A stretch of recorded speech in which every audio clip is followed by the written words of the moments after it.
Last December, heavy metal band Damage Plan took the stage at the Alrosa Villa. During their first set, toutes les télévisions et les chaînes de radio américaines ont interrompu leur programme pour annoncer la mort de John Lennon. La nouvelle s'est répandue comme une traînée de poudre dans les rues de New York.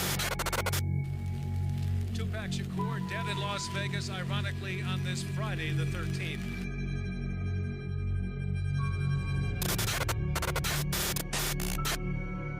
All right. C'est ici le stagiaire et je suis accompagné de ni plus ni moins que notre habitué, vétérane du podcast, j'ai nommé Camille. Oui, Comment ça va? bonjour. Ça va. Ça va. Ça va habituer. Et aujourd'hui, la personne qui présente un gros épisode. Sérieux. Le fucking animateur de marde. Bon, Alexandre Phillips! Yeah, what's up? Ah, c'est d'épais. All right, salut tout le monde. T'as pas aimé ma présentation? On est à du crime à mes oreilles, il l'a même pas dit, non? Bon. Ben, vas-y, corrige-moi. Oui, bienvenue à du crime à mes oreilles, tout le monde. Super content de vous avoir avec nous ce soir. Content de vous avoir aussi, vous deux. Yes, ben, on est content d'être là. On est content d'être là. Tout le monde est content. On est content. Content d'être content. Mon père est content, il écoute District 31 dans la cuisine. Ouais. Il est bien avec ses écouteurs. All right. Ouais, gros épisode aujourd'hui. Épisode de Du crime à mes oreilles. Encore une fois, Papy Joe n'est pas présent avec nous. C'est dommage. Ça aurait été le fun de l'avoir. Mais tout de même, aujourd'hui, on s'attaque à une affaire top secret. Tata! Non, c'est pas si top secret. On va vous dévoiler ça bien vite. Bon. All right. Aujourd'hui, on ouvre un dossier d'un serial killer culturel. Sa victime, la classe moyenne de la musique. Son arme, l'algorithme. Son nom, vous nous écoutez peut-être sur cette plateforme. On appelle ça Spotify. Hein, on parle de Spotify aujourd'hui. Est-ce que ça vous tente? Oui! Oui, les super de Spotify. On est prêts. Vous êtes prêts? Ouais, c'est un gros épisode. Vous savez comment que je suis un peu engagé dernièrement dans nos épisodes que je vous parle que on va quitter la plateforme Spotify. Aujourd'hui, on vous explique pourquoi qu'on pense à ça. Fait que... Ça fait quand même quoi, une couple de semaines, quelques épisodes? Il y a des épisodes qui vont sortir qui ont après qu'est-ce qu'on va faire là. Fait qu'on dit encore est-ce qu'on quitte Spotify ou non. Aujourd'hui, vous allez savoir pourquoi qu'on veut quitter Spotify. Ça vous dit? Oui! On part là-dessus. Bon, avant de parler de centaines de millions et d'algorithmes, il faut qu'on remonte les pendules à l'heure et il faut qu'on retourne au tout début. On remonte en 2006. Est-ce que vous vous rappelez de cette époque musicale-là, en 2006? Comment que c'était? 2006. Comment vous consommiez votre musique en 2006? Sur Musique Plus. Musique Plus, on downloadait sur LimeWire. C'était l'ère du téléchargement illégal. Oh oui, les CD gravés. Les CD gravés, on se faisait des compiles. Des discographies complètes téléchargées sur Pirate Bay. Oh. Des torrents. Fait que vous vous rappelez? L'époque du Far West, quoi. L'époque du Far West. C'est ça que j'avais marqué. Aïe, aïe. C'était le Far West. Si tu voulais écouter le dernier album de ton artiste préféré, tu n'allais pas au magasin, tu n'allais que sur LimeWire ou Pirate Bay. Tu risquais de donner le cancer à ton ordinateur avec des virus. Tu attendais 45 minutes pour télécharger une toune, mais c'était gratuit. Ouais. L'industrie de la musique est en panique totale. Les patrons de Des gros majors comme Sony et Universal voyaient leur empire brûler et ils couraient partout avec des seaux d'eau percés pour essayer de... Tu sais, il y a des procès, tu te rappelles pas, là, tu pouvais te faire poursuivre ou pour télécharger. Ils ont essayé de poursuivre du monde aussi, Ah ouais. puis tout ça. Fait que- Les dernières années, comme quand j'allais au Vidéotron, là, le gros... le FBI... Pirater, Ouais, c'est un peu, volé. ouais. Pirater, c'est volé. L'annonce, pirater, c'est volé. Allez, l'époque du Far West. Ouais. C'est là, au milieu des cendres, qu'apparaît notre héros. Il s'appelle Daniel Eka. Est-ce que vous savez qui est Daniel Eka? Non, vous avez jamais entendu J'imagine qu'il y a un lien avec Spotify. Mais vous aviez jamais entendu ce nom-là avant? Non. Daniel Eka, c'est qui ce gars-là? C'est pas un producteur de musique, c'est pas un artiste raté qui cherche une revanche. Non, c'est un tech kid de la banlieue de Stockholm. Le gars, c'est un prodige. À 14 ans, pendant nous autres, on jouait à la console, lui, il montait des sites web commerciaux dans sa chambre. Il avait même engagé des chums de classe pour travailler pour lui. Il payait comment? En jeux vidéo. Un entrepreneur. Déjà, il avait le bon sens des affaires. Il est tellement fort qu'à 23 ans, il était déjà retraité. Il vient de vendre sa première grosse compagnie de pub en ligne pour des millions de dollars. Il a tout. L'appartement de luxe, la Ferrari, les entrées dans tous les clubs où il veut aller. Il y a le succès. Il y a tout. Pas de line-up, man, dans le club. Non, non. Hein, l'argent, faire le bonheur. Le respectable. Mais c'est là que l'argent, on peut remarquer que ça ne jette pas le bonheur tant que ça, parce que Daniel, il s'ennuie. Il sait pas quoi faire avec son argent. Il se sent inutile. Et puis, il a l'impression que ses amis sont juste là pour son cash. Il s'en vide, il cherche un projet qui a du sens. Il faut savoir un truc sur Daniel. Il adore la musique. Il joue un peu de guitare, de la batterie, mais surtout, c'est un geek obsédé par la vitesse. Il est fasciné par le piratage. Pas parce que c'est illégal, mais parce que l'expérience utilisateur est nulle. C'est long, c'est compliqué, ça bug tout le temps. Un jour, il traîne avec un de ses partenaires d'affaires, Martin Lorenzon. Ils sont dans son appart et il essaie de trouver une idée pour changer le monde. Et Daniel a un flash. Il se dit, le problème du piratage, c'est pas le prix. Le problème, c'est que c'est chiant. Son obsession devient la suivante. Il veut créer une plateforme de musique qui soit plus rapide que le piratage. Il veut que quand tu cliques sur Play, la musique part instantanément, pas dans 2 secondes, pas dans une demi-seconde. Tout de suite. Comme si la chanson était déjà sur ton cell. Ça vous dit une idée, c'est quoi ça, hein? La genèse de quoi, ça?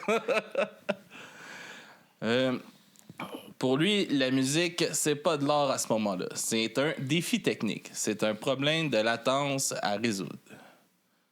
Alors, il s'enferme avec une équipe de codeurs. Ils bossent jour et nuit. Et quand ils sortent enfin leur prototype en 2008, ça marche. C'est magique, c'est fluide. Mais pour que ça devienne légal, il manque un petit détail. Les droits d'auteur. Parce que là, ben beau, tu peux pas lancer une application de même... Petit détail. Petit détail illégal, hein? C'est là que le jeune Daniel, le geek en hoodie, va devoir aller cogner à la porte des vieux loups de l'industrie musicale. Et croyez-moi, ils ne l'ont pas accueilli avec des fleurs.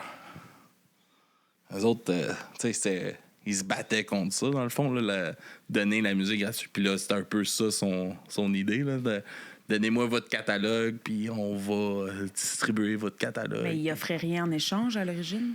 Mais c'est ça, avec les, tu sais, comme les abonnements à la pub. Tu sais, au début, on va mettre ça gratis, puis tout ça. Je veux tout vous dire ça. Je suis prête. Yes, ça part. Imaginez la scène. D'un côté de la table, vous avez Daniel dans la vingtaine, un petit T-shirt, un gars bien simple, basket, T-shirt. Il parle de latence, de press to play, de cloud. Puis de l'autre côté, t'as des vieux du vieux dirigeants de label qui ça ressemble un peu à une mafia. C'est les patrons d'Universal, Sony, Warner, EMI, les gardiens du temple. Pour eux, Daniel, c'est l'ennemi, c'est le pirate. C'est le gars... Ce gars-là, ils ont passé les 5 dernières années à poursuivre des gens comme lui en justice. Pendant 2 ans, Daniel va faire la navette en Stockholm et Londres et New York. Il se fait rejeter, humilier, ignorer. On dit même qu'il a dormi devant la porte d'un bureau juste pour avoir un petit rendez-vous de 5 minutes. Pourquoi c'était si dur? Parce que son idée pour les maisons de disques, c'était de la pure folie. Je vais donner votre musique gratuitement aux gens avec un peu de pub et peut-être qu'un jour, ils paieront un abonnement. Mais là, c'est un milliardaire à ce moment-là. Là. Un millionnaire. Milliard. 5. Un millionnaire qui a passé 1 million. Ouais, puis là, lui, il dort devant des bureaux. Il s'ennuie, là. Puis... Il cherche un projet pour se désennuyer. C'est un peu C'est obsessionnel. un businessman. Ben, c'est un entrepreneur. Il faut qu'il y ait C'est ça. quelque chose à réussir. Ça doit être long aussi, ta retraite à 23 ans. Hein?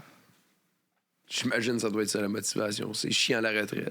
Non, mais pour de vrai, tu sais, tomber... Tu sais, tu penses... Tu sais, là, on est dans le travail, puis Chris, oui, ça serait le fun de pas avoir à se taper ça tous les jours, là. Mais tu tombes à 23 ans, il y a personne comme toi, là. T'es tout seul à la retraite, là. Tout le monde travaille, tout le monde fait de quoi, Toi, t'es tout seul chez vous, là, à 23 ans. C'est quoi ton cercle d'amis? Je suis manutentionnaire à 14 ans. Ils sont encore manutentionnaires à 23 ans. Là. Ouais, ils faisaient la grosse pièce là, avec des jeux vidéo, là, eux autres. Crosseur un jour, crosseur toujours. Voilà. Où est-ce que je t'ai rendu avec ça? C'est ça. Ils vont... mais un jour, ils paieront peut-être un abonnement. Les patrons le regardent comme un extraterrestre. Tu veux qu'on donne nos bijoux pour rien. Mais Daniel a un atout dans sa manche. Il a une arme secrète et cette arme, c'est la peur. Il leur dit en gros, gardez vos chiffres. Le piratage est en train de vous tuer. Vous êtes en train de couler. Moi, je suis votre bouée de sauvetage. Si vous ne montez pas avec moi, vous allez mourir. C'est un peu vrai parce que là, tout le monde, tant qu'à payer, l'humain tel qu'il est, paresseux, et il veut toujours que ce soit le plus simple, le plus facile. Fait que j'ai pas besoin de dépenser mon argent pour écouter ma musique. Je fais 2-3 clics, oui, ça prend 2 jours à télécharger. Mais après ça, je peux l'écouter, puis c'est gratis. Hein? Prend 4 jours à mettre dans ton iPod. Mais, hein? Je pense qu'on est tous un peu aidés des pirates. Ouais, je pense. J'ai rien à ajouter. c'est filmé et tout ça, tabarnak. Moi, j'ai jamais piraté de ma sainte vie. C'est là, mesdames et messieurs, que le crime a été commis. C'est le moment précis où le sort des artistes indépendants a été scellé. Les majors ont fini par dire oui, mais pas par charité. Ils ont dit d'accord, on te donne notre catalogue, mais en échange, on veut du cash tout de suite, des avances énormes, et surtout, on veut posséder un bout de ta compagnie. Vous avez bien entendu. Pour avoir le droit de lancer Spotify aux États-Unis, au Canada et tout ça, Daniel a dû donner 18% de son entreprise aux maisons de disques. Ça change tout. Ça veut dire que Sony et Universal ne sont pas juste des fournisseurs, ils sont devenus des patrons de Spotify. Ils siègent au conseil d'administration. C'est un peu comme si la police se mettait en affaire avec les voleurs. Donc là, on va dealer ensemble. Alors, quand est venu le temps de décider comment on allait payer les artistes, devinez qui a écrit les règles. Est-ce que c'était pour avantager les petits chansonniers folk, punk, qui vendent 50 CD par année? Ou est-ce que c'était pour avantager les gros actionnaires qui possèdent les catalogues de Madonna, Taylor Swift et Surtout au etc. début, là, le Hein? but, c'était de les rassurer. Fait que ça devait être très avantageux pour eux. Ben, ils décident, là. Ouais. Ils ont 18% de la compagnie. Que c'est quand même un bon pied. C'est pas un bon pas dans la compagnie. Là. 18%, ça peut changer une décision. Là. La réponse est dans la question. C'est là qu'est né le fameux Market Centric Payment System.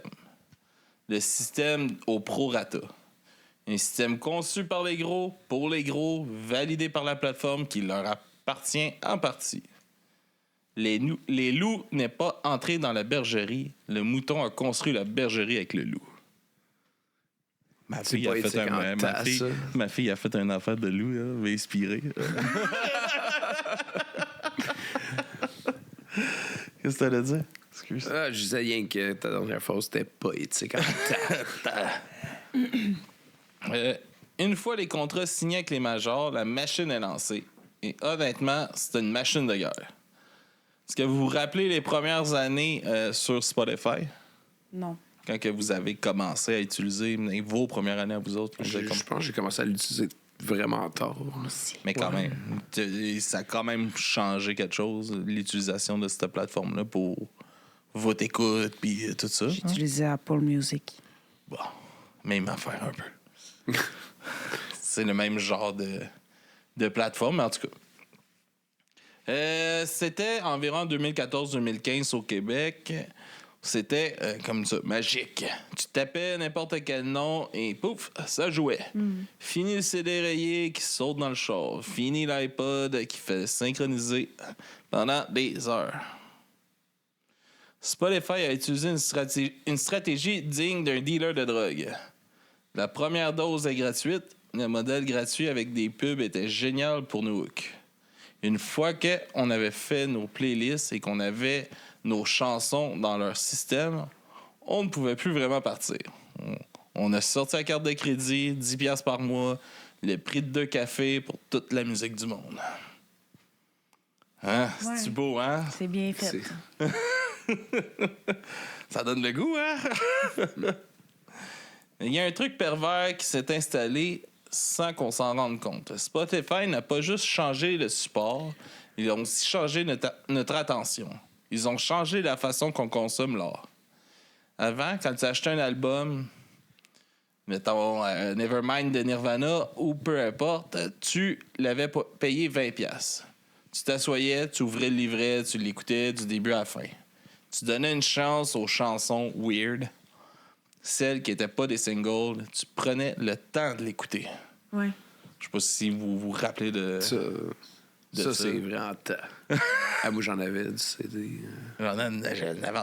J'avais mon grosse pochette. Là, j'avais 2 pochettes de 300 CD. Fucking lourd. Qui traînaient dans le char, Ouais. placés en ordre alphabétique. C'est vrai que quand il y en avait un nouveau qui sortait, ben, on s'assoyait puis on le mettait puis on l'écoutait au complet. T'sais, on était curieux d'entendre tout ce qu'il y avait dessus. Là. Puis là, tu choisissais tes préférés, mais quand Puis même... souvent, c'était pas un single. C'est vrai. Souvent, C'est t'avais ça. comme Ah, Chris, cette tune-là, pourquoi c'est pas elle? Puis, parce que c'était pas une tune composée pour pogner, tu sais, non plus. C'était vraiment le cœur du band, tu sais. Puis, il y avait des feelings différents dans d'autres chansons, tu sais. Ouais. Mais ouais, c'est ça, ça a pas mal changé. Spotify a tué ce rituel. Ils ont commis l'assassinat de l'album avec le streaming. On est entré un peu, comme on pourrait dire, dans la dictature du skip. Daniel et ses ingénieurs ont compris un truc terrible sur la nature humaine. Si on nous donne le choix infini, on devient impatient. On devient des enfants gâtés. Sur Spotify, si une chanson ne te plaît pas dans les 5 premières secondes, clac, tu passes à la suivante. Ça a eu un effet dévastateur sur la création musicale elle-même. C'est là le vrai crime contre l'art. Pour survivre à l'algorithme, les artistes ont dû changer leur façon d'écrire. Regardez les hits d'aujourd'hui. Il n'y a plus de gros intros, il y a plus de... Il y a plus de gros intros, il faut que ça soit punché tout de suite, le refrain arrive immédiatement, ou c'est vraiment pas long avant que tu tombes dans le hook de la chanson. Les chansons sont plus courtes. Pourquoi? Parce que le modèle économique te paye par écoute. Une chanson de 2 minutes rapporte autant qu'un épopée de 7 minutes. Alors pourquoi se fatiguer? Spotify nous a transformés en auditeurs passifs. On n'écoute plus des artistes, on écoute des playlists. On lance... là, je suis plus sur Spotify, là, fait que j'ai été googler playlists playlists populaires sur Spotify. Coffee Shop Vibes, Sad Girl Autumn, Beast Mode Gym. La musique est devenue un papier peint, c'est devenu fonctionnel, c'est l'utilitaire pour combler le silence pendant qu'on fait autre chose. Et c'est justement parce que la musique est devenue ce robinet d'eau tiède qu'on laisse couler toute la journée que le modèle économique est devenu si injuste. Pendant qu'on se gavait de playlists, personne ne se posait la question cruciale. Comment l'argent circule vraiment derrière ce robinet?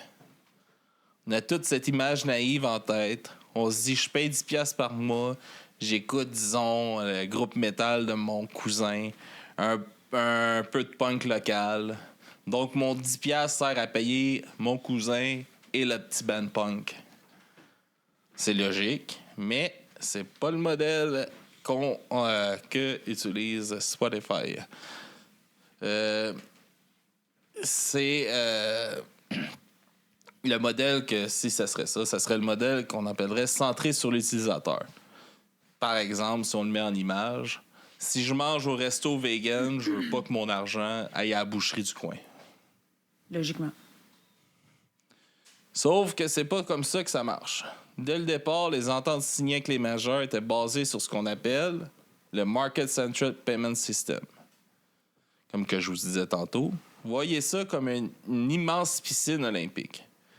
Tous les mois, Spotify prend l'argent à tous les abonnés de la planète, vaut 10$ par exemple, et met tout ça dans la piscine.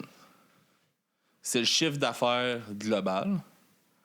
Ensuite, il regarde qui a fait le plus d'écoutes au total dans le monde entier. Si, par exemple, Taylor Swift a généré 2% de toutes les écoutes mondiales, et Taylor Swift elle ramasse 2% de la piscine. Ça veut dire quoi concrètement? Ça veut dire que même si vous n'avez jamais écouté Taylor Swift de votre vie, une partie de votre abonnement va quand même dans ses poches. Okay. Votre argent ne soutient pas les artistes que vous aimez. Il soutient les artistes que tout le monde écoute. C'est un système qui, mathématiquement, prend l'argent des niches, le métal, le punk, le jazz, le classique, pour engraisser le top 50. Pendant 15 ans, les petits artistes ont accepté ça. Ils ramassaient les miettes qui restaient au fond de la piscine. C'était injuste, mais c'était quelque chose. Mais ça, c'est avant 2024, avant que Spotify ne décide de fermer le robinet pour de bon. C'est-à-dire? C'est-à-dire qu'il... pourquoi pas leur enlever encore plus d'argent? On va les crosser encore plus. Nous sommes début 2024. Le système est déjà injuste. On l'a vu, mais il reste un principe de base. Tout travail mérite salaire. Même un petit salaire. Si tu écoutes ma chanson, je reçois une fraction de centime. C'est la loi du marché. Sauf que Daniel et ses actionnaires ont un problème. Il y a trop de chansons. Il y a plus de 100 millions de titres sur la plateforme. Et une énorme partie de ces titres appartient à des petits artistes, des indépendants, des passionnés qui font pas des millions d'écoutes, mais qui ont leur petite communauté. Alors Spotify sort une nouvelle règle. Une règle qui change tout. Il l'appelle le seuil de monétisation. Le principe est brutal. Si une chanson ne dépasse pas la barre de 1000 écoutes sur une période de 12 mois, elle ne rapporte plus rien. Zéro, nada, pas un sou. Pour bien comprendre la violence du truc, sortons de la musique, encore une fois. Mettons que... Ma blonde n'arrête pas de me parler de pain. Fait que... Mettons, elle veut faire du pain, OK? Fait que... Ça, c'est dangereux commencer ça. Et... Mettons que vous faites du pain artisanal. C'est du bon pain. Vous en vendez 900 baguettes dans l'année. À la fin de l'année, le propriétaire du marché vient vous voir et vous dit « Désolé, mon gars, la nouvelle règle, c'est 1000 baguettes. Comme tu n'as vendu que 900, je te paye rien. Je garde l'argent de tes 900 baguettes. Puis là, il est comme, ouais, mais toi, t'es comme, ouais, mais j'ai quand même généré du revenu, là, quand même, avec mes 900 baguettes, puis tout. Fait que l'argent-là est allé où? Puis là, le propriétaire vous regarde, puis il vous dit, tu vois le Costco là-bas? Ben lui, il a vendu 1 million de baguettes. Il mérite ton salaire. En gros, c'est un peu ça que Spotify dit aux pas mal tous les petits band punk d'ici, là. C'est bien imagé, c'est dégueulasse. Ça sonne comme une dystopie, mais c'est la réalité. Dès l'application de cette règle, environ le 2/3 de tout le catalogue musical de Spotify est devenu instantanément démonétisé. C'est beaucoup, là. Ouais, hein? 2/3, là. Ça veut dire qu'il y en a un tiers qui fait de l'argent. Un tiers qui a un peu d'argent.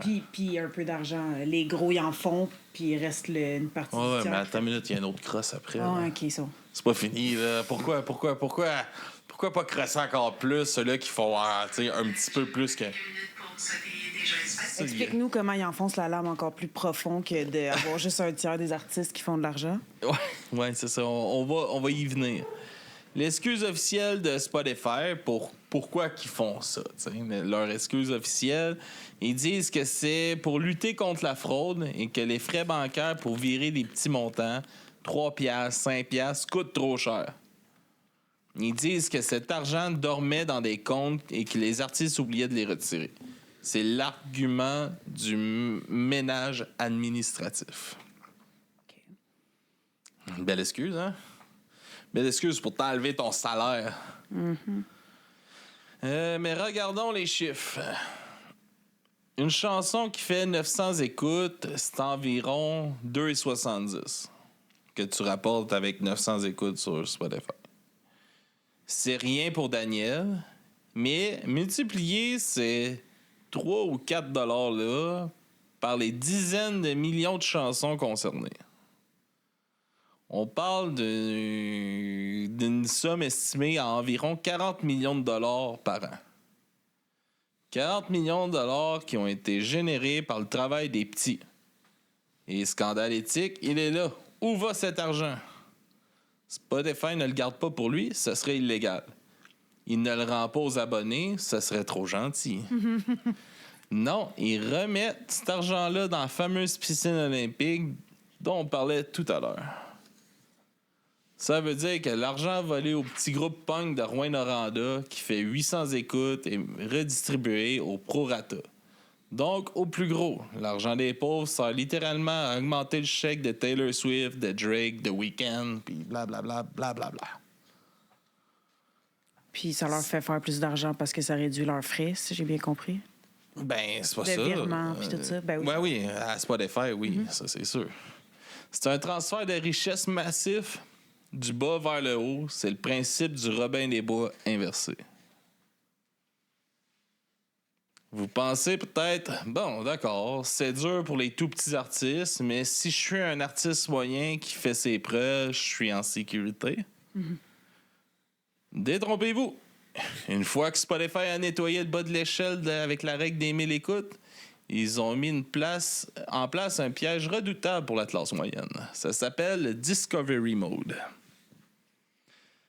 Ça sonne bien quand même. Ouais, ça, c'est quand ils proposent des chansons qui sont similaires à ce que tu écoutes.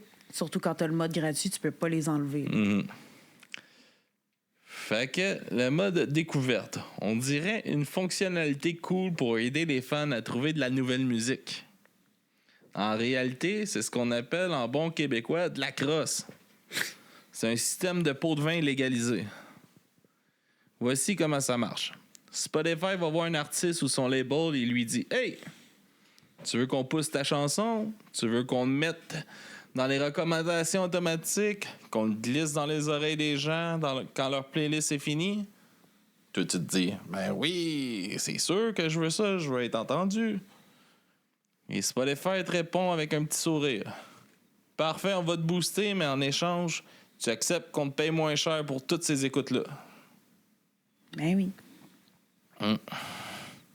C'est diabolique. Au lieu de demander de l'argent cash, ce qui serait illégal, ils te demandent d'accepter une réduction de tes redevances. En gros, tu acceptes de travailler en rabais en échange de visibilité. C'est encore comme si votre patron te disait « Je vais afficher ta photo dans le corridor comme un employé du mois, mais je coupe ton salaire de 30%. » Est-ce que les artistes choisissent, je sais pas si tu sais, mais mettons le pourcentage, le nombre de fois qu'ils apparaissent ou comme... Ça, je pourrais pas dire. Parce que ça me fait penser un peu au principe des Google Ads. Là. Tu peux payer pour que ça sorte random quand le monde écrive des recherches. Là. Fait que c'est comme, au lieu de payer, ils font moins d'argent, là, mais c'est un principe qui est beaucoup utilisé, je Mais pense. ça, le Google Ads, tu payes pour de la pub. Ouais, mais là, tu payes pas, tu te fais enlever de l'argent, là, mais tu fais, tu pourrais ils pourraient dire OK, on va pousser ta chanson, mais ça te coûte tant par chanson. Là.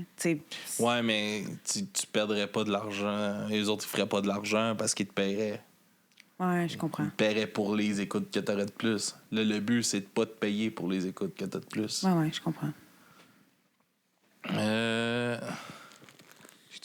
Au lieu de... Ouais, c'est ça. Pour comprendre à quel point c'est grave, il faut faire un petit cours d'histoire criminelle musicale. Dans les années 50 et 60, aux États-Unis, il y a eu un énorme scandale qu'on a appelé la payola. À l'époque, les maisons de disques donnaient des enveloppes brunes remplies de cash aux DJ de radio pour qu'ils jouent leurs disques. Le Congrès américain a enquêté là-dessus. C'était considéré comme de la corruption, de la concurrence déloyale et de la tromperie envers le public. C'est devenu illégal. Ce que Spotify fait avec le Discovery Mode, c'est exactement la même chose, mais contourné par la technologie. Au lieu de donner une enveloppe de cash au DJ, l'artiste donne une partie de ses revenus à l'algorithme. Le problème éthique, c'est que ça crée une course vers le bas. Imaginez si tout le monde accepte d'être moins payé pour être plus visible. Plus personne n'est visible. Et tout le monde est pauvre. L'artiste qui refuse de jouer, il disparaît. L'algorithme l'enterre. Il devient invisible. C'est du chantage. Baisse ton prix ou crève dans l'anonymat. Et le grand gagnant, c'est encore Spotify. Parce qu'avec ce système, ils remplissent nos oreilles de musique qui leur coûte moins cher. L'algorithme ne choisit plus la meilleure chanson pour vous, il choisit la chanson la plus rentable pour eux. La promesse initiale de la meilleure musique pour chaque moment est morte. Maintenant, c'est la musique la moins chère qu'on peut vous faire avaler sans que vous changiez de poste. Bon, après avoir volé, après parler de chantage, maintenant, on doit parler de vol d'identité ou plutôt de fabrication de fausses identités. Parce que faut bien encore payer moins d'artistes. Faites le test vous-même. Encore là, j'ai googlé des playlists, OK? Allez dans la playlist les playlists hyper populaires de Spotify, celles qui s'appellent comme Deep Sleep, Peaceful Piano ou Focus Flow. Ce sont des playlists qui génèrent des milliards d'écoutes parce que les gens les laissent tourner toute la nuit pour dormir ou étudier. Regardez le nom des artistes. Vous allez voir des noms comme Amarthur, Alyssa Nelson ou Lomimieux. Vous cliquez sur leur profil, pas de photo, pas de bio, pas de lien Instagram, pas de show, rien, juste des centaines de pistes de piano génériques. Qui sont ces gens? Spoiler! Personne. C'est ce qu'on appelle le scandale des fake artistes, les artistes fantômes. Spotify a été accusé de remplir ses playlists avec des musiques commandées à forfait à des boîtes de production suédoises ou pire, générées par de l'intelligence artificielle. Pourquoi ils font ça? Toujours la même raison. L'argent. Quand vous écoutez une vraie chanson de Capable, Spotify doit payer des redevances au groupe, à son label. Mais quand vous écoutez Pluie apaisante numéro 4, créé par un robot ou un compositeur payé un montant unique de 500$, pour céder tous ses droits, Spotify ne paye plus rien par la suite, ou beaucoup moins. Chaque minute que vous passez à écouter ces faux artistes-là, c'est une minute où l'argent ne sort pas de la poche de Spotify vers les vrais créateurs. Et c'est là que l'intelligence artificielle fait son entrée. Avec l'IA générative, Spotify a le rêve ultime de tout capitaliste à portée de main. Le contenu infini à coût zéro. Pourquoi payer un batteur, un pianiste, un ingénieur de son pour créer une ambiance jazz lo-fi qu'un algorithme peut en générer 10 000 heures en 1 seconde pour le prix de l'électricité? Le crime éthique ici, c'est le grand remplacement musical. Ils inondent la plateforme de bruit de fond, libre de droit pour diluer la part de marché des humains.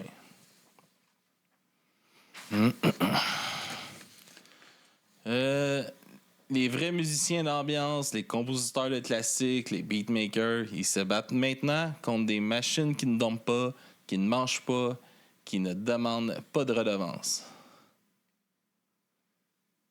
Bon. Après ça. Parlons de vrais chiffres. Parce que là, c'est là que le masque tombe. En 2021, Daniel a sorti son chéquier personnel, a pris 100 millions d'euros de sa fortune, de l'argent qui vient en partie de Spotify, pour créer Prima Materia. Son premier gros bébé, Helsing. Est-ce que vous connaissez ça? C'est quoi? Non. Non? Ça ne dit rien à personne? Pas tout. C'est une entreprise d'intelligence artificielle de défense. Leur but, créer le système nerveux des armées du futur. De l'IA pour les avions de chasse, pour les drones, pour les tanks. Et récemment, en 2024, la machine s'est emballée. Sous la présidence de Daniel, Helsing a levé une somme colossale. 450 millions d'euros. En dollars canadiens, ça représente près de 700 millions de dollars. 700 millions injectés dans la guerre algorithme.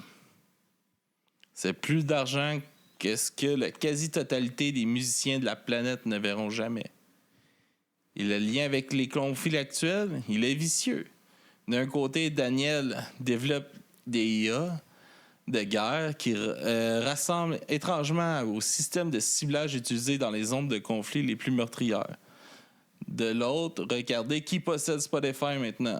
Un des plus gros actionnaires de la plateforme, la firme Billy G4, gère des milliards. Et devinez où les investissent? Dans les entreprises d'armement et de technologie militaire directement impliquées dans les conflits au Moyen-Orient. Fait qu'est-ce qui se passe à Gaza puis tout ça? C'est un cercle vicieux parfait. Votre abonnement enrichit Spotify. Spotify enrichit Daniel et ses actionnaires. Et cet argent finit dans les caisses de la technologie militaire. Des artistes comme Massive Attack l'ont dénoncé haut et fort. La musique ne devrait pas servir à financer des logiciels de ciblage. Mais la réalité, c'est que Spotify est devenu une lessiveuse. On y met de l'or et il en ressort des armes. On vient de passer quoi? Ça fait 40 minutes, 45 minutes, mettons, à jaser de ça. À décortiquer ce système pourri-là jusqu'à la moelle. On a vu le vol, on a vu le chantage, on a vu l'argent pour la guerre. Alors, quelle est la conclusion logique? On ne peut pas dénoncer un système mafieux tout en continuant à lui verser notre loyer. C'est l'hypocrisie. C'est pourquoi que je vous annonce aujourd'hui une décision officielle, difficile, nécessaire.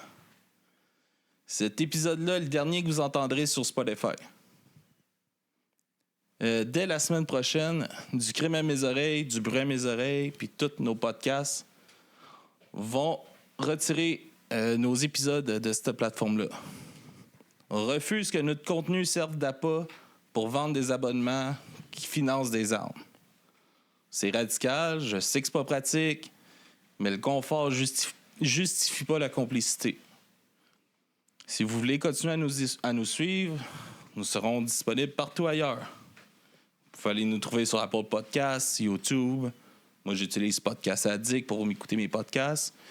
Peu importe la plateforme, vous pouvez nous écrire, on va vous transmettre tout le flux RSS si vous en avez besoin. Vous allez pouvoir le rentrer sur votre plateforme puis nous écouter à partir de là. Mais on ne sera plus ici sur Spotify. Et je vous invite à faire la même chose pour votre musique. Sortez de la piscine olympique de Daniel. Il existe des alternatives qui ne traitent pas les artistes comme du bétail. Vous pouvez aller sur Bandcamp, Copos, Deezer, Tidal ou encore acheter du physique. Déplacez-vous, achetez de la merch, allez voir les shows. Donner de l'argent directement à vos artistes, c'est la meilleure façon de les encourager. C'est le moment de choisir son camp. Est-ce qu'on reste des consommateurs passifs qui engraissent un algorithme militaire ou est-ce qu'on redevient des mélomanes libres? Moi, j'ai fait mon choix. On a fait notre choix. On se revoit ailleurs. Adieu Spotify.